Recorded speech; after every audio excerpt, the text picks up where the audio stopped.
Hi, everybody.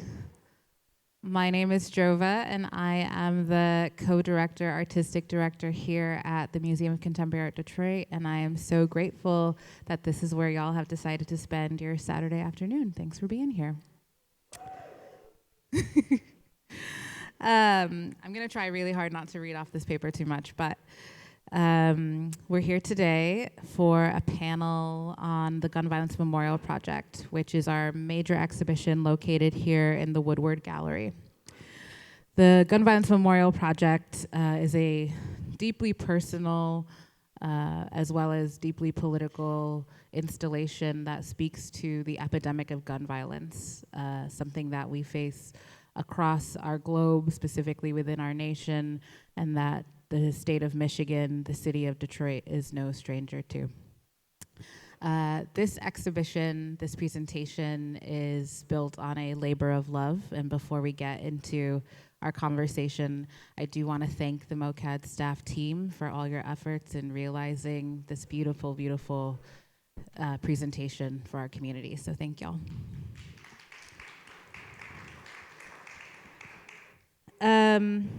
So for today's conversation, we're going to be talking a lot about art at the intersection of justice and community organizing. Next to me, I have three amazing creative thought leaders, including Hank Willis Thomas. You can clap.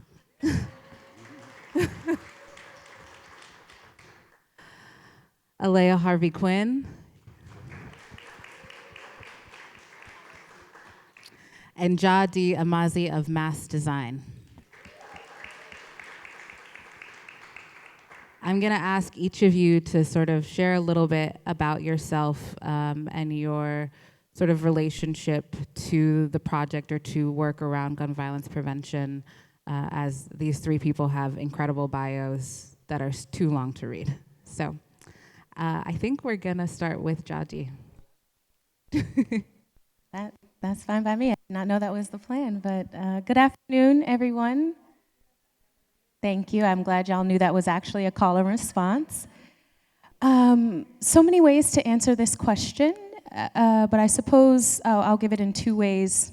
One, my work is very centered on expanding narratives and being able to capture stories in the built environment and thinking about how can the intersection of art and spatializing memory evoke a certain capacity for empathy in us such that we feel called to action.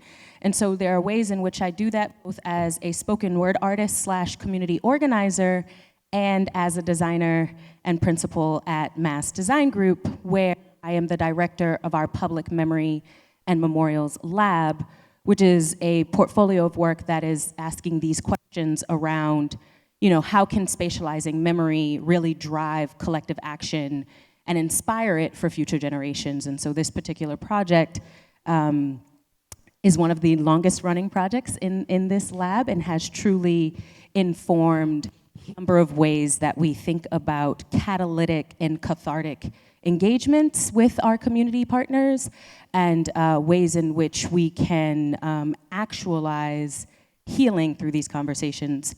I would say the other way that I've come into this work of spatializing memory and thinking about the ways that art and architecture intersect with social justice is by way of my life. My mother is a retired Boston police officer. She served 18 years on the police. She's in the back waving her hands. That's why I pointed my mother.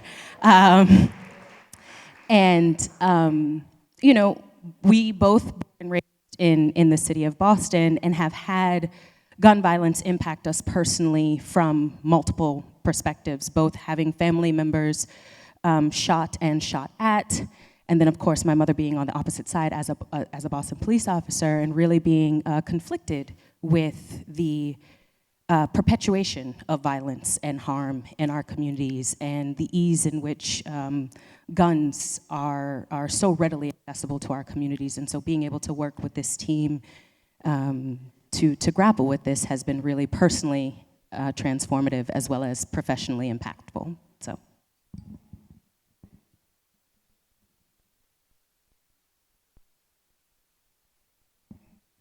Well, my name is Alia Harvey-Quinn, and the proper greeting for Detroiters is "What up, though?" I am I am a lifelong Detroiter, a community organizer, a poet by trade, and I'm a mother. I'm a daughter, the daughter of two Black Panthers, the granddaughter of a Garveyite.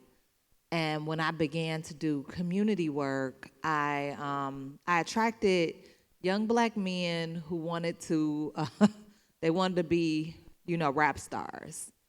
And instead of hearing the same old narratives over and over again, I would challenge them to write about meaningful themes. One day I asked a young man, what was he afraid of? And, he said in this crowd full of young men who were also attempting to be rappers, I'm afraid of who I become when I have to rob people to help my mom pay the rent.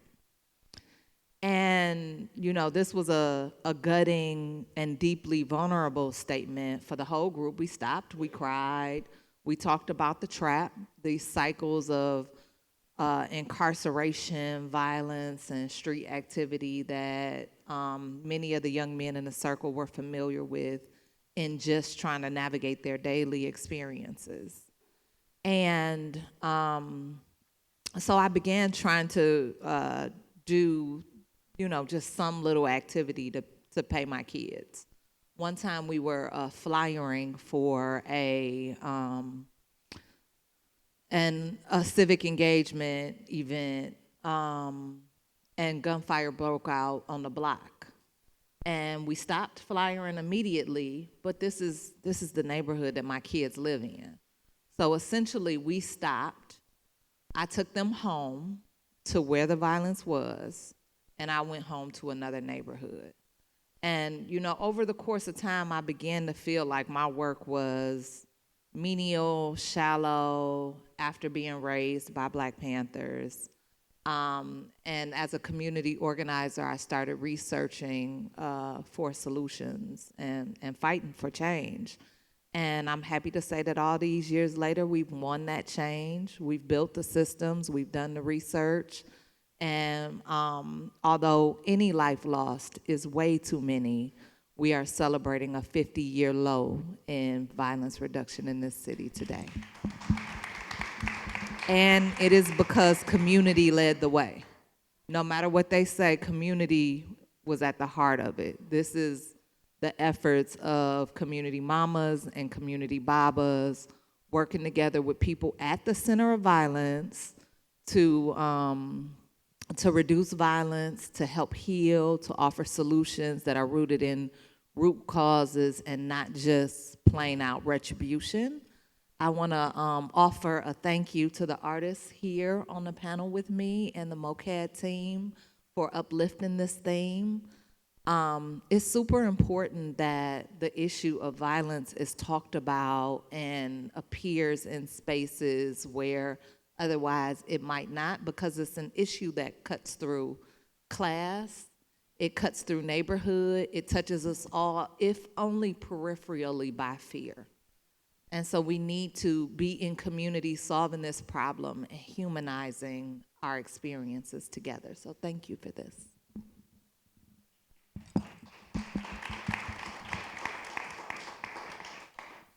Thank you.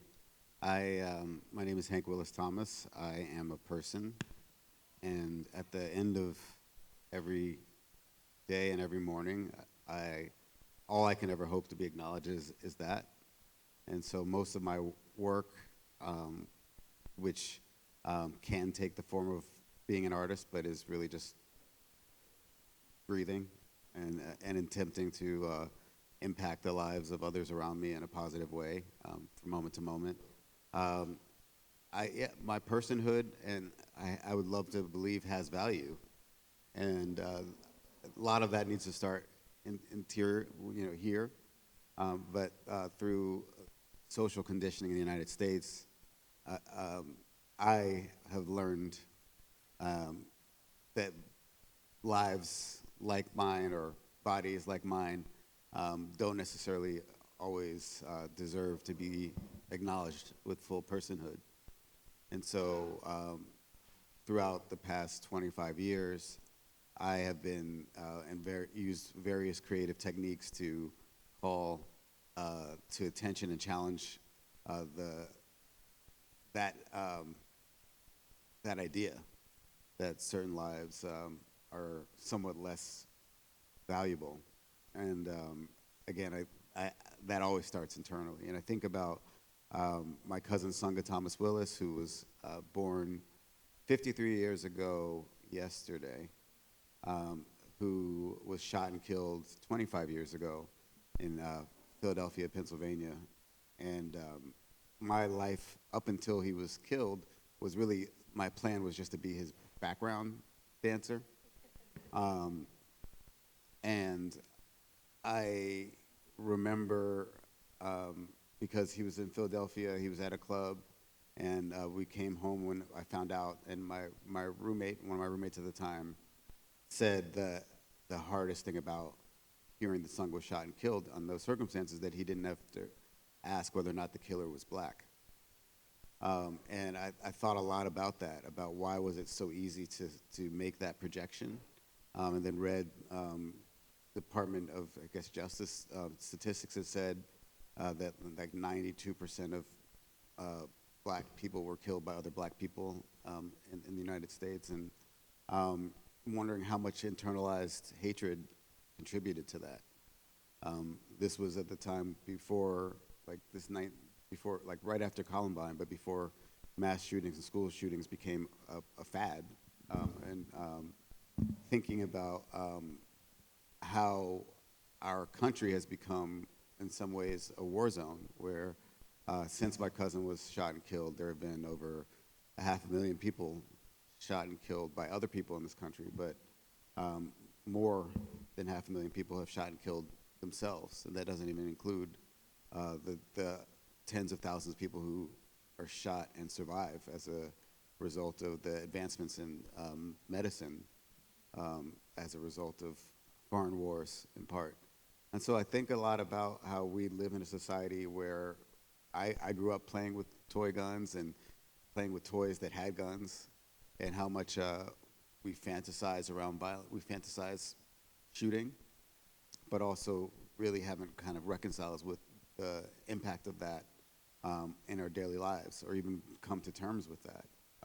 Maybe, yeah. So anyway, I'm really wrestling with all of these ideas. And I went to high school in Washington, D.C., and there's Vietnam War Memorial, there's a Korean War Memorial, and there are memorials to all of these people who were killed in foreign wars, but there's nothing to acknowledge the people who were killed here. And the AIDS quilt being in the Washington Mall was a really big inspiration for the initiation of this project. My friend Michael Murphy came to me with Annette and Pam and Annette from Mass Design Group and asked us how we might consider, from Purpose Over Pain, but asked us how we might consider like really challenging, impacting this conversation about gun violence. And so there's a fantasy of having not just 4 houses, but 50 or more houses on the Washington Mall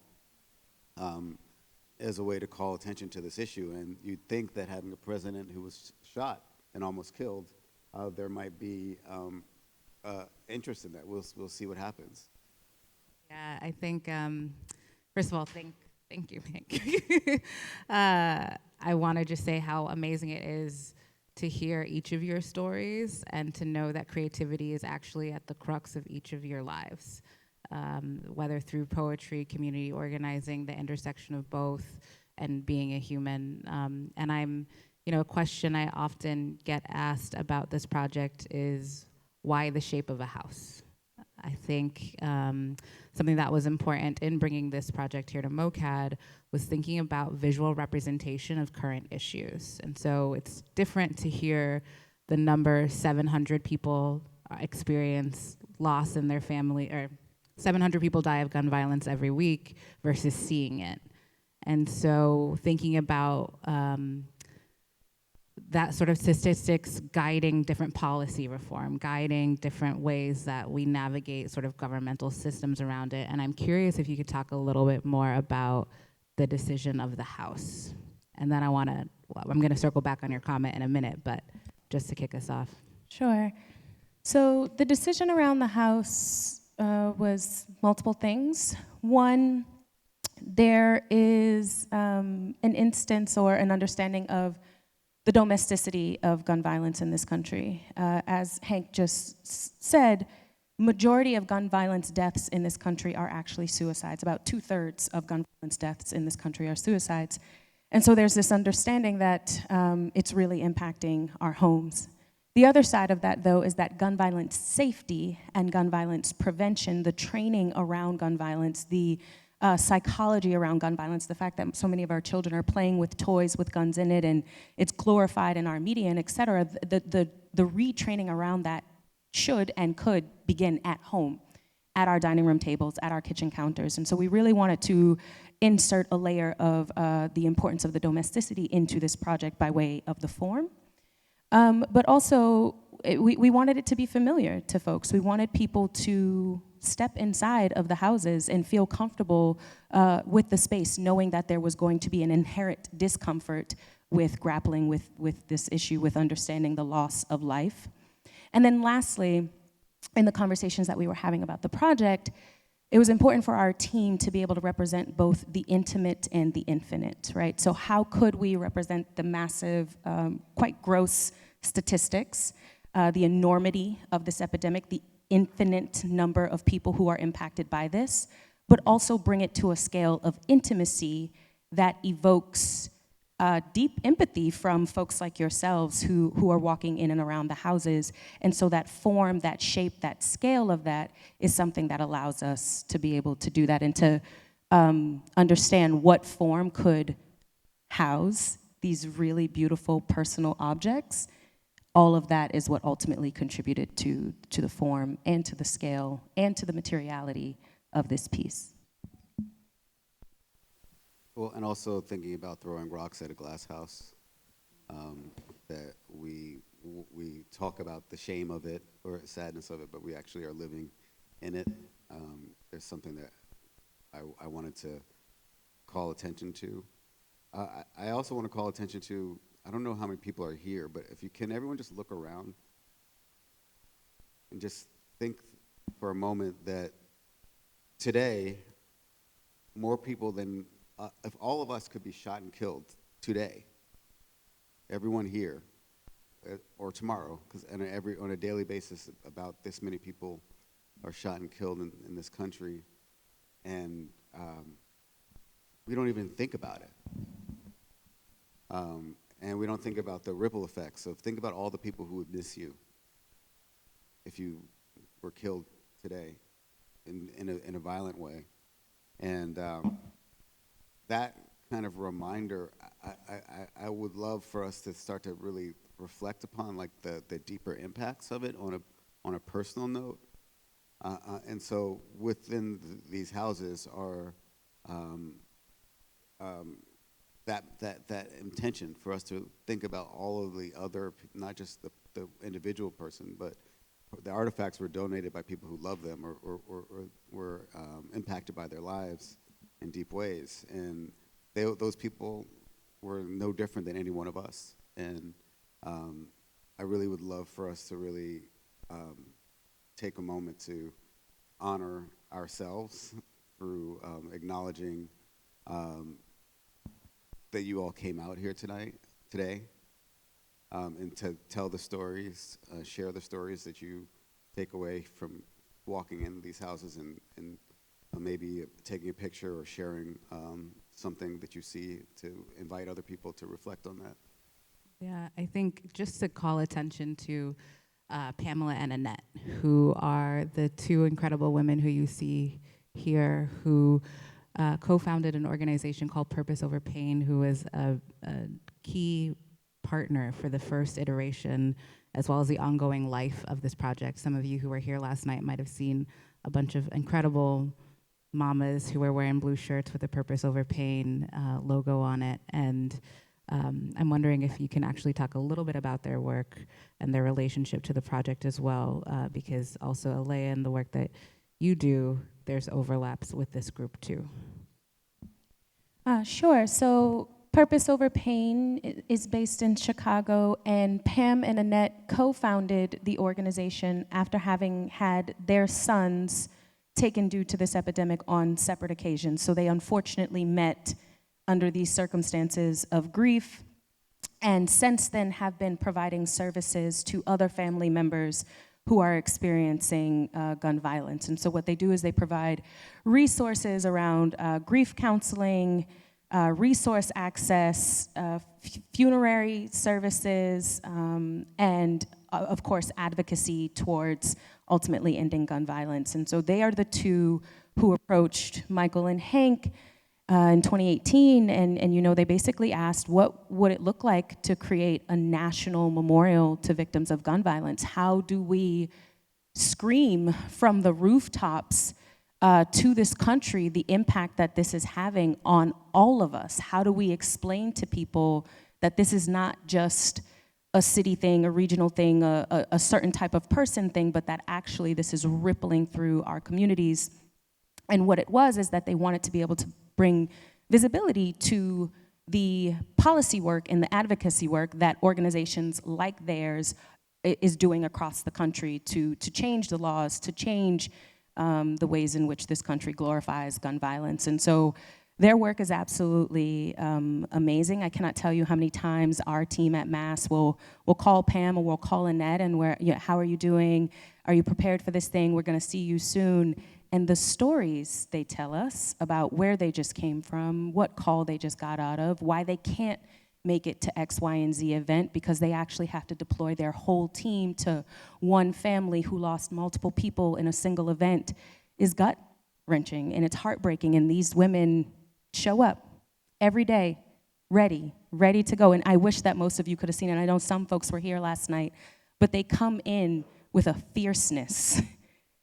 I don't know where they build it from. I don't know which deities these beautiful women are praying to, but they come in still with all this weight, still so much joy and so much determination to wrap their arms around others and to do the work that's necessary to prevent this to happening to too many more people. And so their work is quite powerful. And if you're not familiar with them, please look up Purpose Over Pain. Make sure you're following them on social media and supporting them in any way that you can.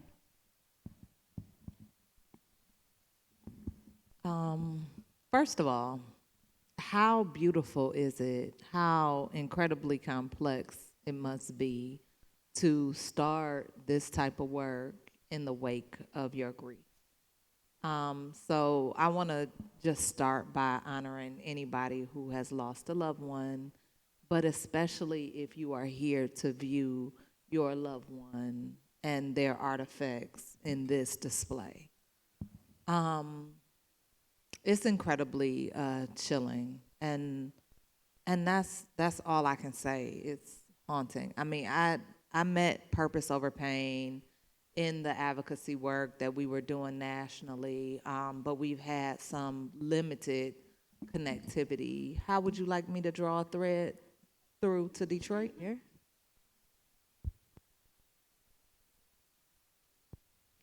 I just say keep talking. Keep going. Yeah. I mean, I'm thinking, so just so we are all clear, Force Detroit is an organization that has done incredible work across the city.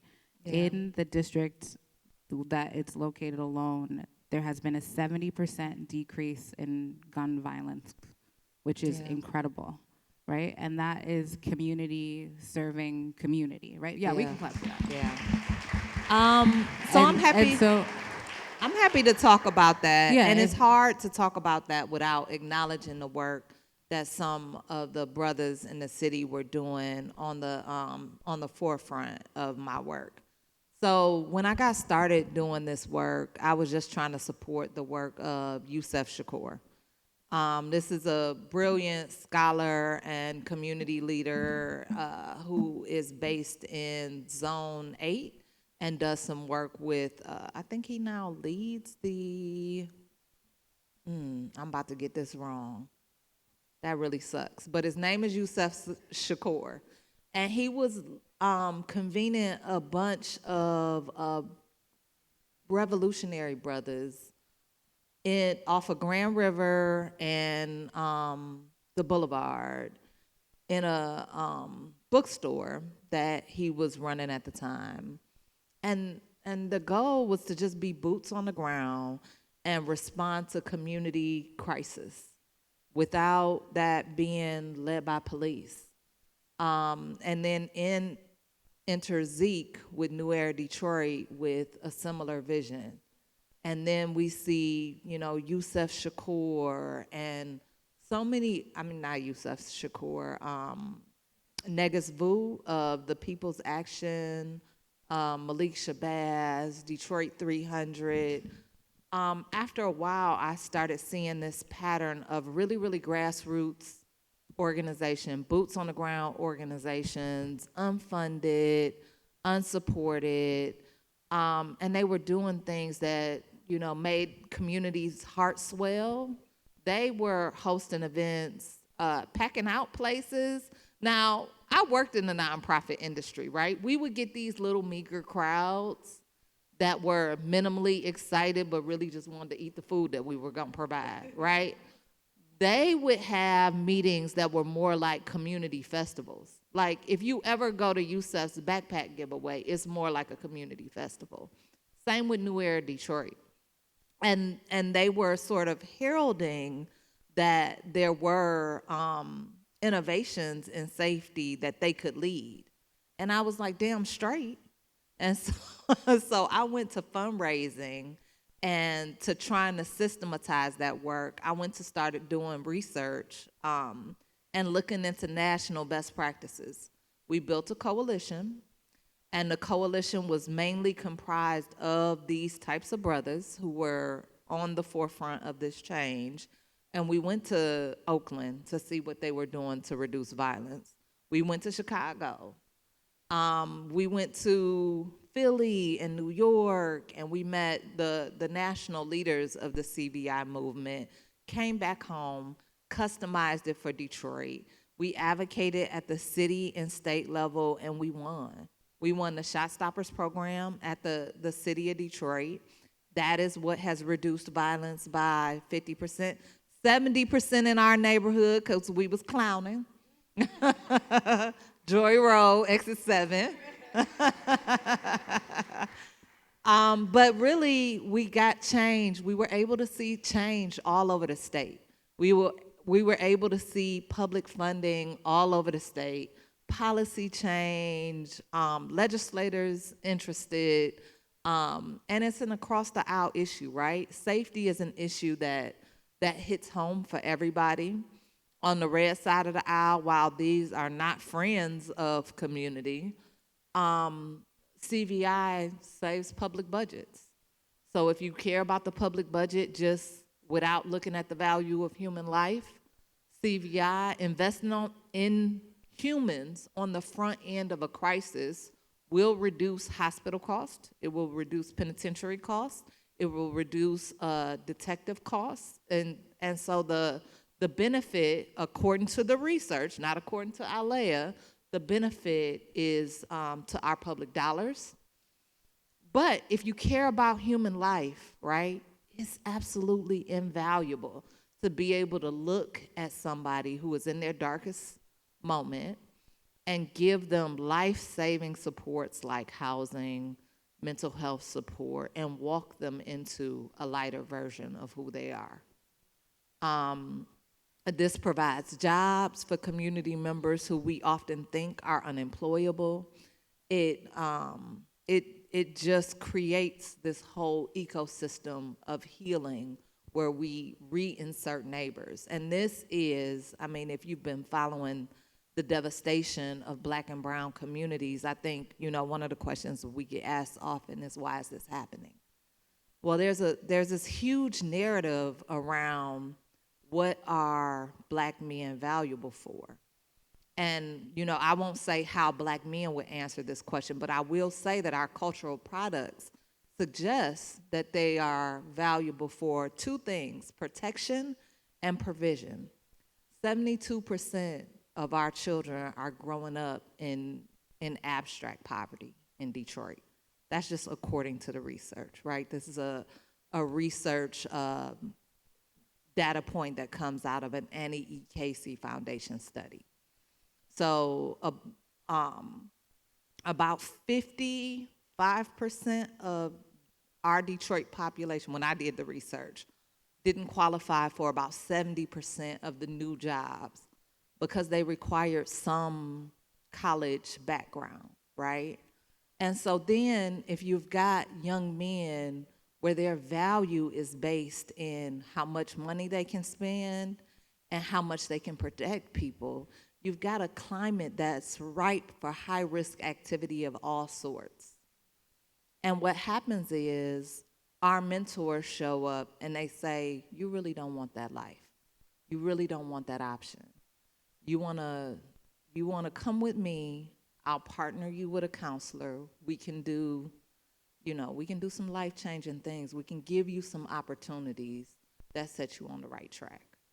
And they don't say it how I say it, right? It's very much more culturally relevant than how I just framed it. But essentially, when we care about and invest in people, we all win. I want to sort of go off of that and talk about this idea of collectivity, right? Because although Mass Design as well as Mass Design Group, as well as Songha Company are a part of this, there's also a collective call to action and a collective action in the way that the objects are collected. So for those of you who aren't aware, this project has had a host of collection events where families who've lost loved ones to gun violence get to come and contribute something in their loved ones, an object in honor of their loved one.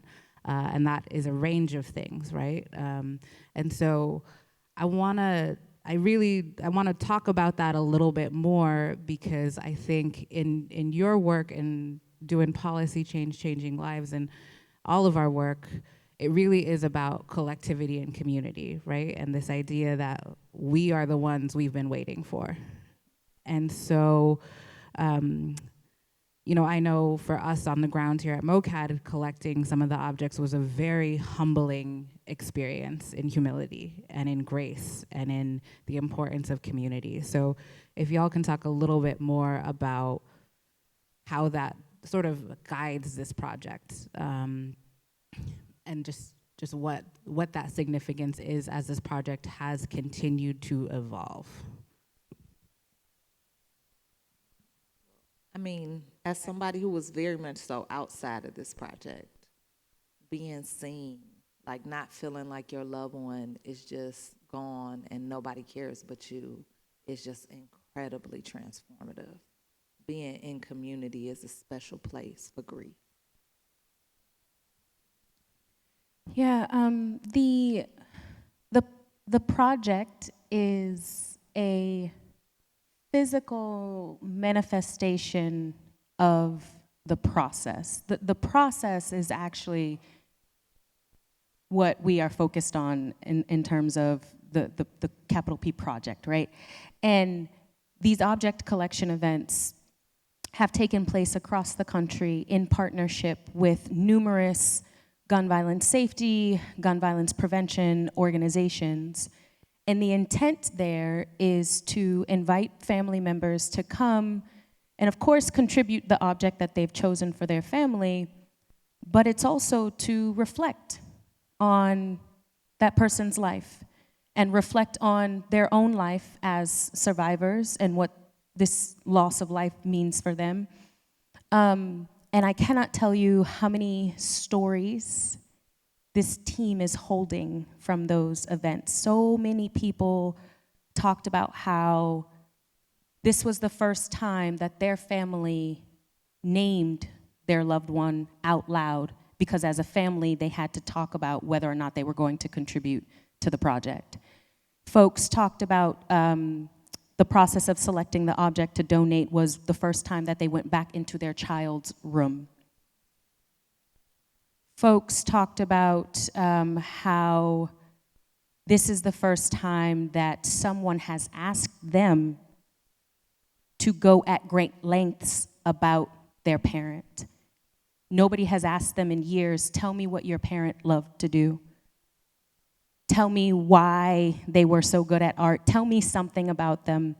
And so the collection process has been cathartic for the families involved in terms of them being able to talk about their loved one, talk about why they wanted to contribute to this memorial project, why they feel like this project is important, but then also to be in dialogue and communication with each other, because a lot of the folks that we've met over these past 5 years now, they know each other, they know of each other's organization, they've been in Washington, D.C. together, they've been in other cities together doing this policy and advocacy work, but they aren't always able to do some of the healing work.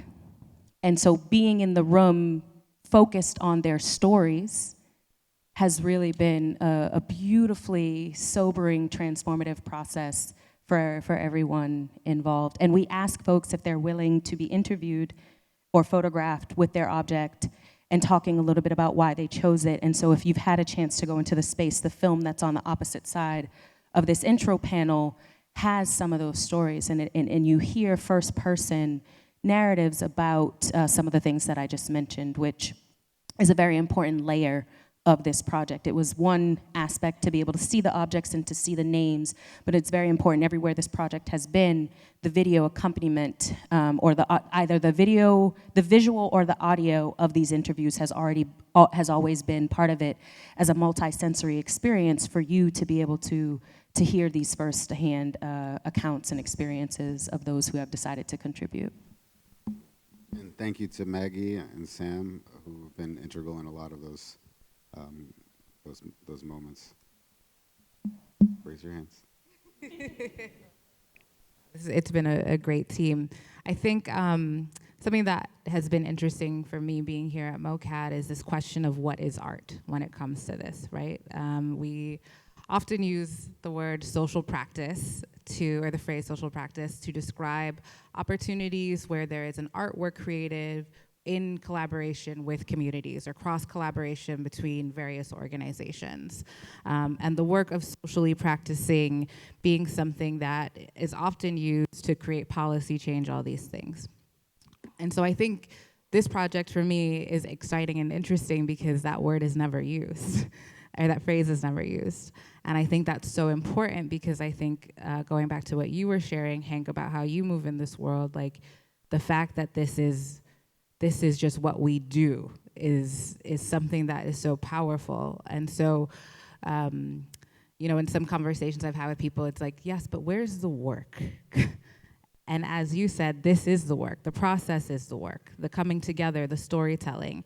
And so just so people know, Hank was in one of MOCAD's earlier day shows, People's Biennial, and created this work here in collaboration. Yeah, talk about. So in some ways, one of the origins of this Gun Violence Memorial Project was here in this building when I was invited to participate in the People's Biennial, where different artists were given these house structures and asked to create something within them. And I reached out to a person named Boz Dreisinger, who had just co-founded the Prison to College Pipeline program at Otisville Prison, and wanted to actually work with her, and I met some of her students in the prison, and was really inspired by not just I was inspired by their intellectual rigor,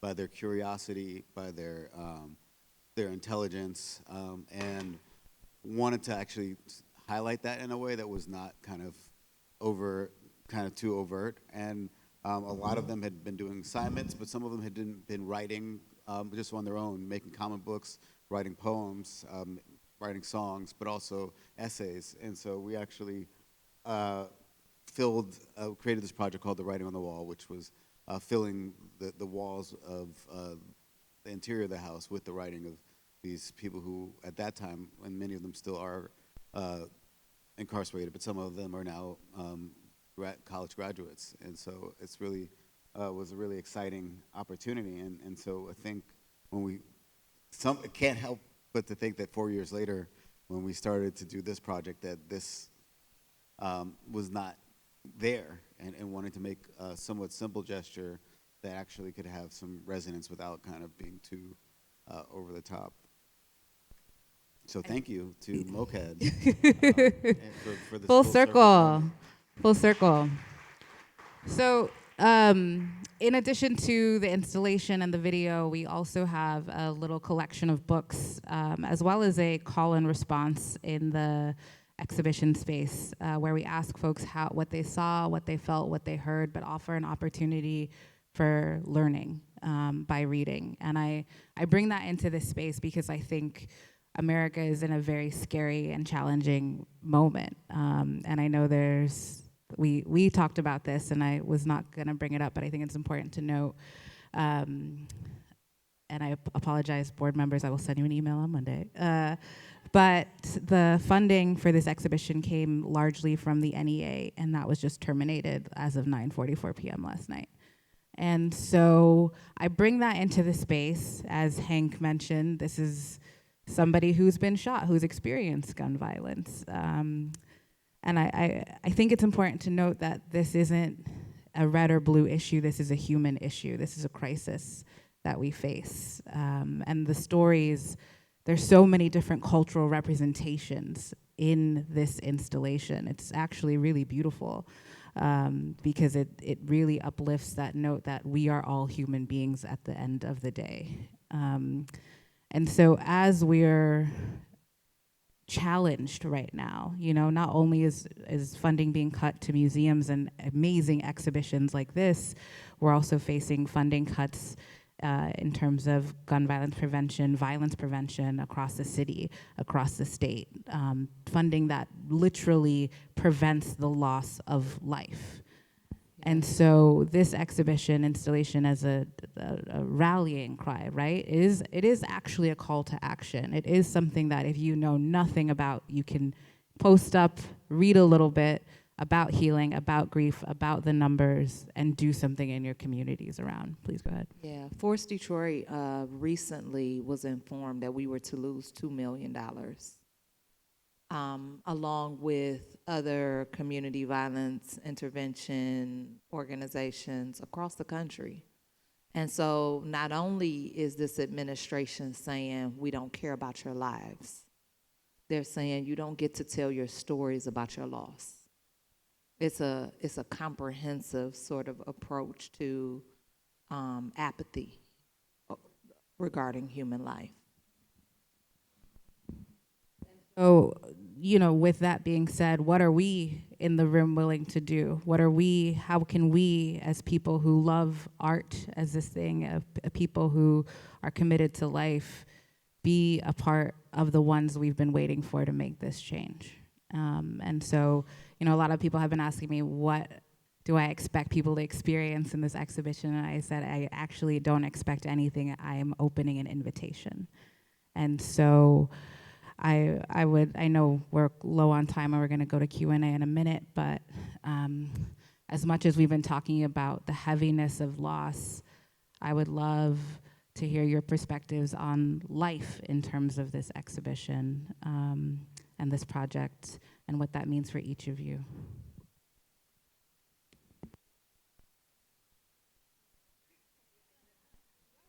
I thought I had a second to think. Did you see all the eyes come down this way? Like everybody just, okay. I tell this story often, so if you've ever heard me talk about this project, you already know what I'm going to say. But the ways in which the families who have contributed to this project own this project is phenomenally beautiful to me. Hearing folks come into any installation of it and say, come into my house, come see my house, come see my wall, come see what I contributed, come talk to my child with me, come talk to my sister with me. There's this, it's deeper than joy. There's this sincere gratitude that I've been privileged to witness in these families as it relates to them knowing that we collectively care about their loved one and about them. And that celebration of life for me brings hope, right? Like there's a lot of fear and despair and pain and anger in my bones right now, in this country right now. But then I hug the moms from Purpose Over Pain. Even as they were pulling out today, all the hugs that I received, I'm like, you know what, I got this. Okay, I can do it again, you know, because there is this insistence to live from them that carries me. And I don't think that I would have encountered that if it were not for this project and this process. And so that's the life that I see living in this project. It's their stories and it's their smiles that they have despite it all.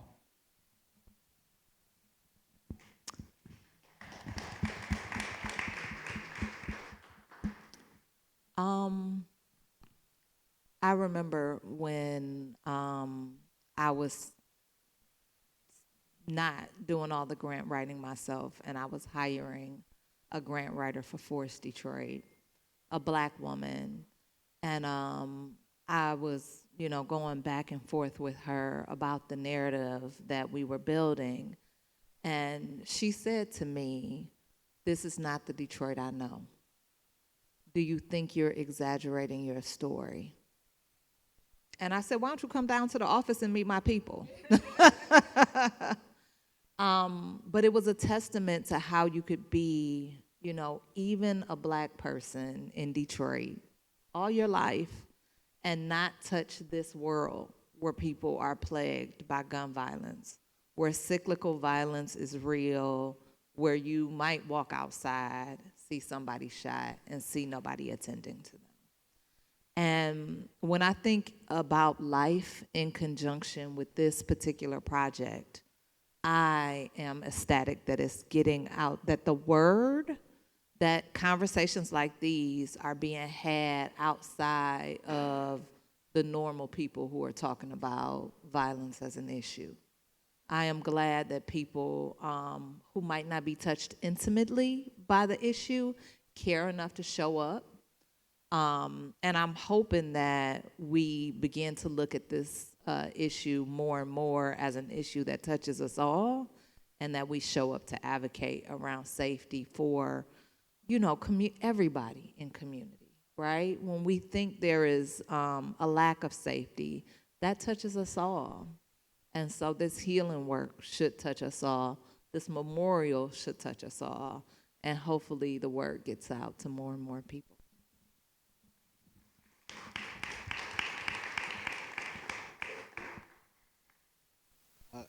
So the question is about life. What is the question? What does life mean to you in the context of this work? What does life mean to me in the context of this work? Whatever this work means to you. Exactly. Yeah. What was this building before? Auto shop, showroom. The auto shop showroom. Buying, selling, fixing cars. Here, Detroit. And now what? What's the life of this building now? I would say it's ours. It's MOCAD. It's the community's life. It's a testament to labor, to the practice of art as a labor practice. And cars are a means of transportation, I guess. And I guess ideas are being transported through this space. Mm-hmm. Life is I don't know what life is, actually. I don't know how to distinguish it. I don't know how different I am from the plants that are in the background, or the whatever's keeping the phosphorescence that are keeping these lights on. I think I know that my cousin is a community builder, and I was reminded by that and the fact that this last night was some form of a birthday party for him, and that each of the people within who are standing as representations or beacons within the bricks of those houses are community builders. And while there are dates that bracket what we would call their life experience on this planet, I don't believe that they're not alive, because when you go in and I felt from a total stranger the spirit of their son, and that was a living spirit, and there is life within this. And what I know is that Songha Company, which is how I don't know if I am credited for this project, but I am credited as through Songha, and this, and his name is not his being either. His spirit is nameless and limitless. And so I often think about all of our ancestors. We don't even know how many of our ancestors, we know we probably have some common ancestors just among us, but how many people have lived through much harder times than this, under much more violent and oppressive scenarios, and yet and still they're still alive because we are breathing. And during the pandemic, we learned that every life transfers some element of life force through the virus, just by sitting this close to one another. And I know that there are other forms of communication that happen telepathically or spiritually that we can't yet pinpoint. And so I'm just grateful to feel the spirits that are alive within me, that are partially represented there, and excited that part of those spirits will continue to be expanded through this conversation. So thank you for having me. Thanks for being here.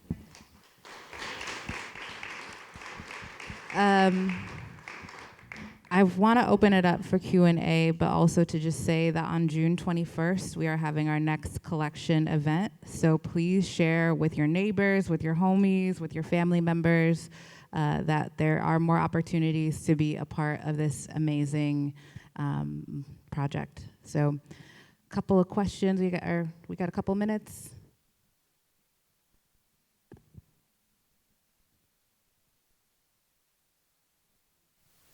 How did mass design get brought into this project? What was the initial contact? We were actually at the National Memorial for Peace and Justice in Alabama, which was Brian Stevenson's tribute to elements of American history that have been erased or overridden, specifically the practice of lynching in the American South of black bodies. And what I recall was walking with Michael Murphy, one of the co-founders of Mass Design, who had just been talking to Pam and Annette about this idea of what would it be like to acknowledge another element of American history that's not really spoken about. And on this walk from the conference to the National Memorial is, I think, where this project was born in that moment. I mean, that's the story. And so Mass and Hank Willis Thomas, or Songha Company, decided to respond to the ask and the call from Pam and Annette. And so the collaboration was from the onset, if you will, based off of the experience that Pam and Annette had at the opening for the National Memorial for Peace and Justice. So while they were there, they were reflecting on how powerful that experience was and asked, of Hank and of Michael, what would it look like to create a national memorial to victims of gun violence?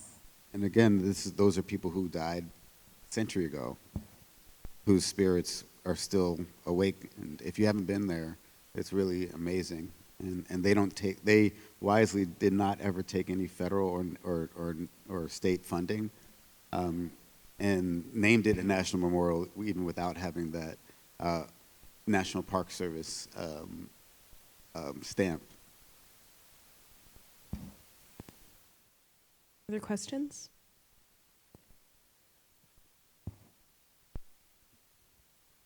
Good afternoon.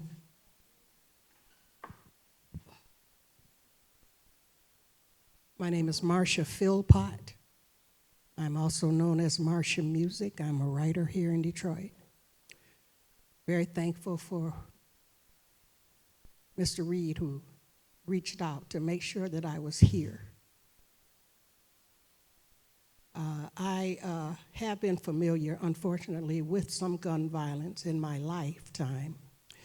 However, most recently, I experienced the violent death of my son, who was 52 years old and who was killed in a motorcycle accident less than 1 block from here on Woodward Avenue in July, 7 months ago. The shock and horror of that is so profound. It immediately brought me in a kind of spiritual communion with the overwhelming amount of people in this city and beyond who have been affected by gun violence, even though he was not directly affected by gun violence. But having to deal with a violent death, the suddenness, the bureaucracy of the identification of remains, the handling of remains, the horrific aspect of the identification. I began to write about my experiences on my Facebook page, much to the shock of many people.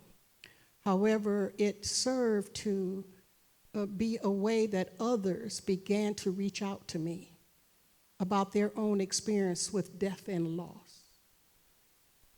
So I just wanted to say that I think that the young lady at the end, she made a mention, as all of you inferred, to the fact that this profound impact of gun violence in our society exists as a sort of undertow underneath so much in the community, and it is rarely mentioned unless there's something explicit related to it.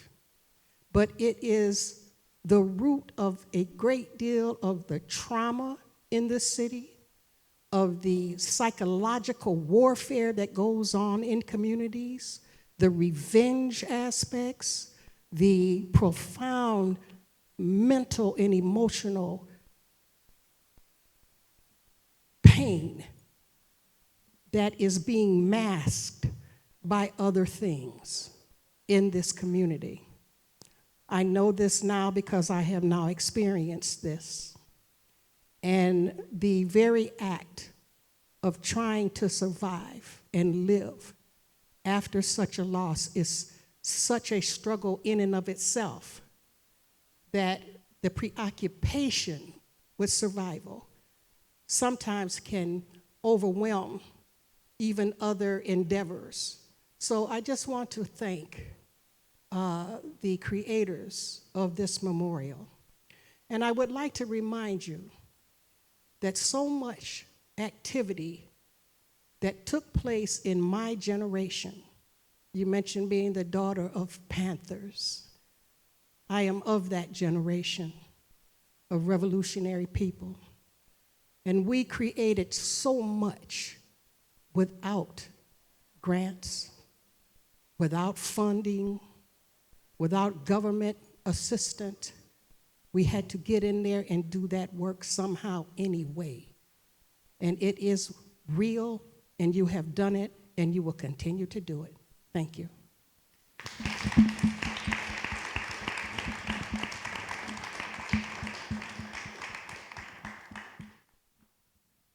We have time for one more.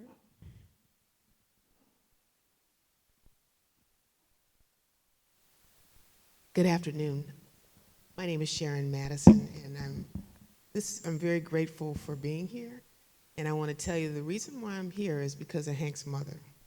I was in New York City at the Bella Della Costa Green exhibition that she is so amazingly a part of.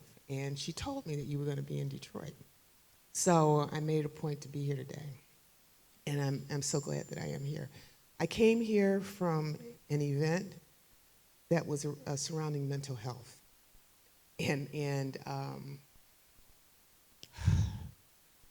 I lost my father to gun violence, and most people, when I think about this, I said, well, when are we going to wake up in this country?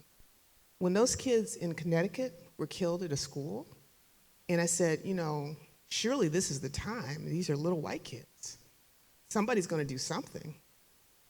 Nothing. Uvalde, nothing. And so we have a collective mental illness in this country. And I want to say that, like Marsha, I want to thank you for this, because I really didn't know what it was about. I was just going from one event to another today, making it a point to be here, because I had told Hank's mother that I was going to be here. But this is so important, and having had that experience, I really appreciate the cathartic aspect of this. And I have not seen it yet, but I know that it will be. So thank you very much. I do want to ask one question, though, in terms of where we sit right now, recognizing that there is a collective mental illness in the country, that some people are recognizing, most are not.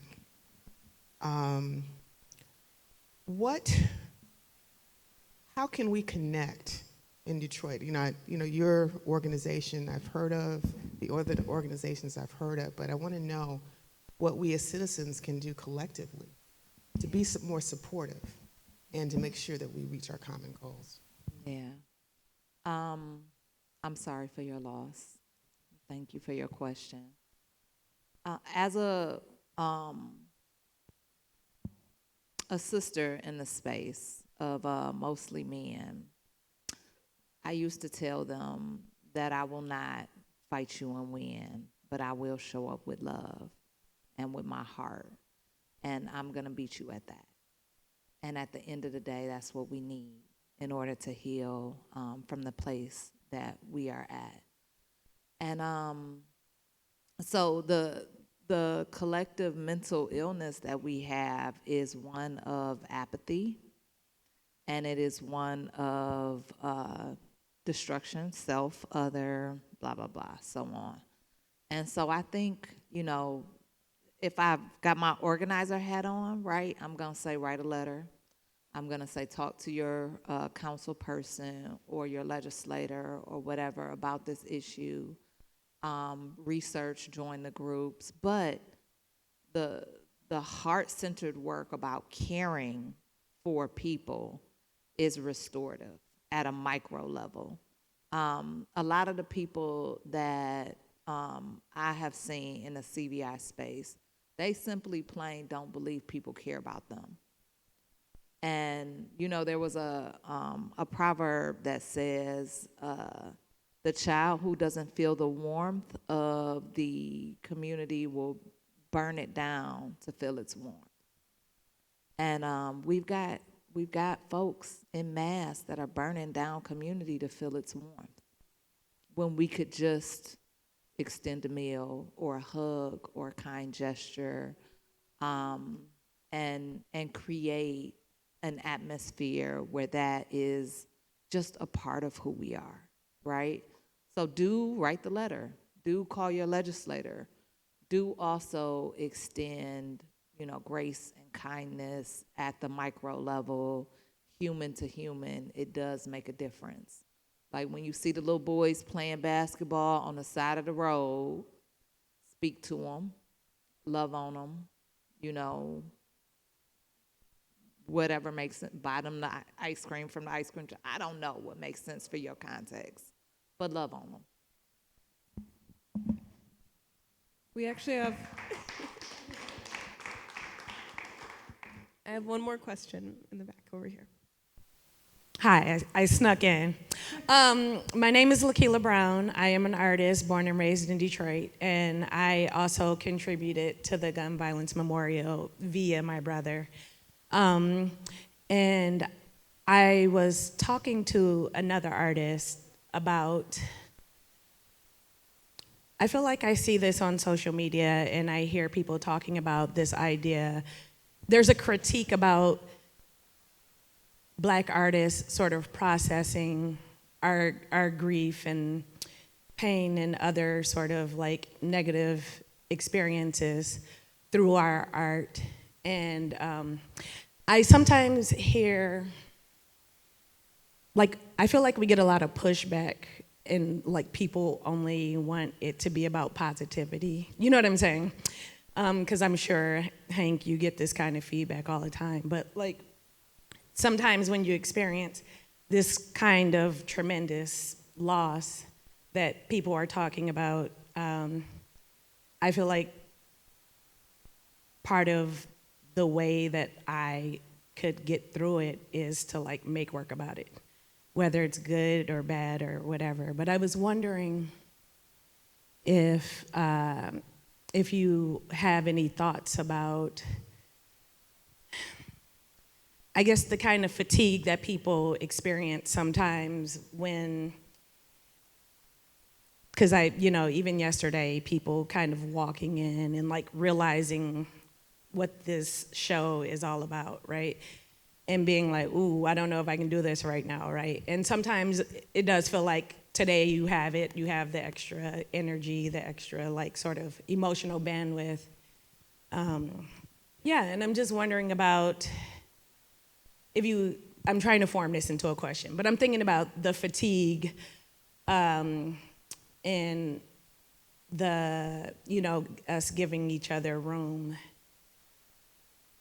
to talk about these things. And I guess the viewers can, like, if they have the bandwidth to do it, to like engage with it that day or not. But I'm just wondering if you have any thoughts about the fatigue of like, the realities of being a Black person and a Black artist, and like, just like using it as a way to like process. Yeah, if you could, like, if you have any thoughts about that. Is it tiring being a Black artist? It is tiring being a Black artist because I don't believe in race, and I know that I can see it everywhere, and therefore when I see race, I see all the problems that race has created. I also recognize that it was a divide and conquer strategy created by people who wanted to have a head start, and to the degree that I do projects like this, where my collaborators, I don't know the ethnicities of all the people who were there, but I think they probably range the whole spectrum. The beautiful thing about the notion of Black power and Black identity is that it's all inclusive, that communities that are called Black have always been welcoming to broader perspectives and to people, because Blackness is really about one's relationship to power. And while I think with my prominence as a commercial fine artist, I've gotten more access than many people with brown skin that look like me, my default setting is my programming. And so I'm really excited when I see people who make work, people who look like me, or come from backgrounds that I presume are similar, that are not connected as much to the stories that my brain is and is used to working in. But I'm just, anytime, I'm surprised when it was like this project. It's like I am through Songha and through many other people. I'm a spirit that's just it's all of us together, And what I am reminded of when I get too into my ego, because it's really egotistical for me to be like, well, it's about this, and I think it's about that. It's just that this is spirit work, and the spirit brought it back here through. You didn't even talk about that. Yeah. So Can I add? Yeah. So the reason why at the intersection of oppressed identities there is fatigue or a response that is unfavorable is because you in one breath had an opportunity to, by sharing your lived experience, prick multiple people from various backgrounds whose oppression is usually invisible. And so they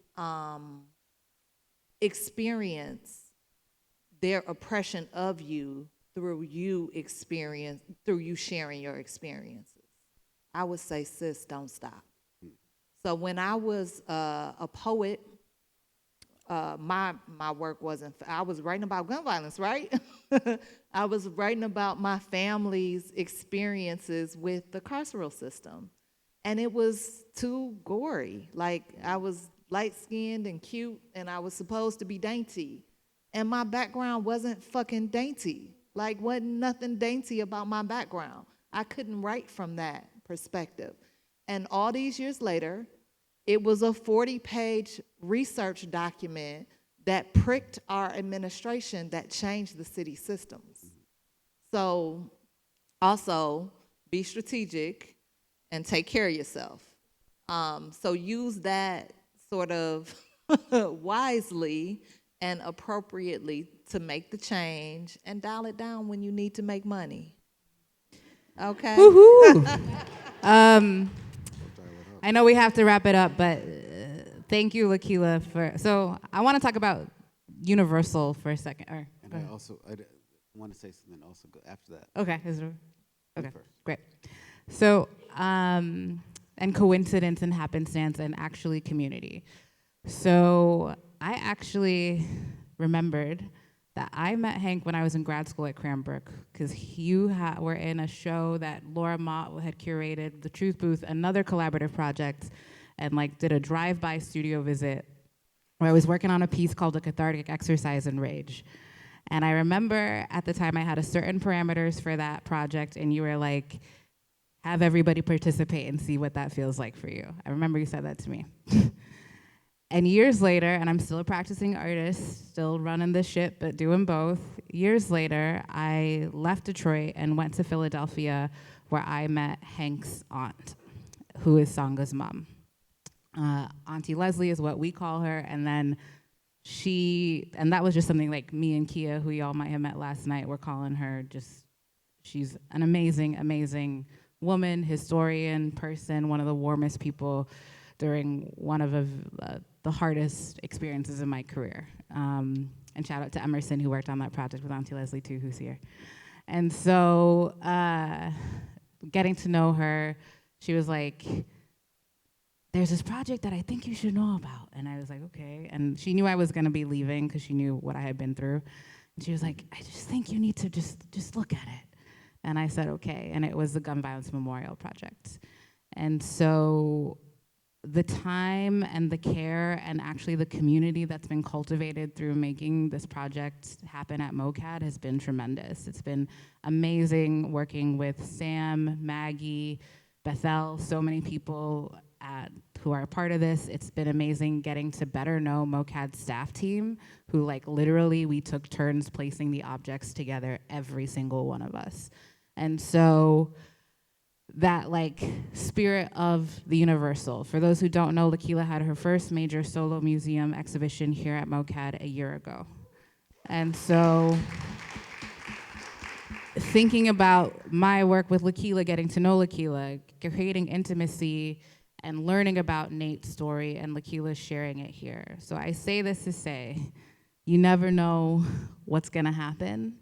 I will say that like having conversations with my colleagues, MOCAD's board, different potential funders, some of who are in the room around this project, and really framing it as like, this is art in its most powerful form as a mean to create change, to knowledge share, and ultimately for healing, right? For doing something, for thinking about each other and stepping into humanity. And I think as Black artists have certain unique challenges when it comes to being able to process grief out loud. I think there's also so much potential and opportunity for joy, because although this is heavy, it's been also one of the most joyful and rewarding experiences that I've had in my career.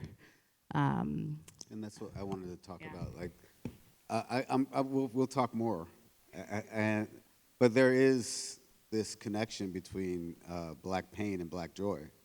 When we think about the blues, or we think about even hip hop, there's so much where artists, they work through their pain, which touches the spirit, which is why so many people can connect to it. That when I think about gospel music, sometimes I think about this cry of joy that sounds like pain.